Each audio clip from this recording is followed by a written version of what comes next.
14 آگوست سال 2022 تخمینا ساعت 23:30 راننده автомашین تمغه تویوتا کامری گولیاموف مهروجدین سال تولدش 1998 ساکن نویه رودکی هنگام حرکت از سمت شهر دوشنبه به سمت شهر ایسور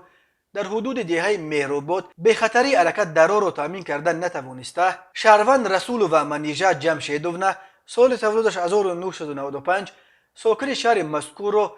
با همراه فرزندان خردسالش خوجایف عبدالمسلم سال تولدش 2017 و خوجایف عبدالله سال تولدش 2022 را پخش نموده است. متاسفانه در نتیجه این حادثه ناخوش رسول و جراحت‌های گوناگون جسمانی برداشته در جای حادثه و فرزندان نابالغش در بیمارخانه به هلاکت رسیدند. همزمان 14 آگوست سال 2022 تخمینا ساعت 13:00 راننده автомашین تمغه اوپل استرا نظیرزاده رمضان سال تولدش 2003 ساکن نویه کوشانیان هنگام حرکت در کوچه زیبانیسوی نویه دنغره به خطری حرکت راه را رعایت کردن نتوانسته چراغک راهنما را با رنگ سرخ گذاشته در میان چهارراه اول به автомашین تمغه اوپل استرا تحت اداره نظروف دلیر سال تولدش 1988 ساکن نویه مذکور برخورده سپس به автомашین تمغه تویوتا کامری تحت اداره فتیدین و فیروزجان سال تولدش 1986 ساکن امین نویه برخورده است. در نتیجه مسافران در داخل автомашین تمغه اوپل استرا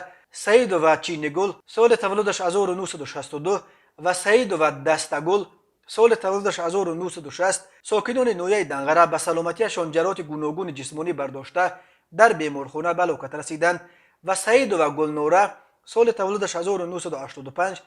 به سلامتیش جراحات گوناگون جسمانی برداشته در بیمارخانه بستری گردیده است. از روی این حادثه و تحقیقات ادامه دارد. هر سال بر اثر صدمه ها در راههای تاجیکستان تا 400 نفر به هلاکت رسیده بیش از 1200 تن دیگر معیوب می شوند. هنگام گذرانیدن چاره‌بینی های اپراتیوی جستجویی از جانب کارمندان میلیشیا دو نابالغ 15 و 16 ساله ساکنان پایتخت همچون گمانبر در صادر نمودن جنایت دزدی دستگیر کرده شدند. نامبردگان 8 آگوست سال 2022 از توقفگاه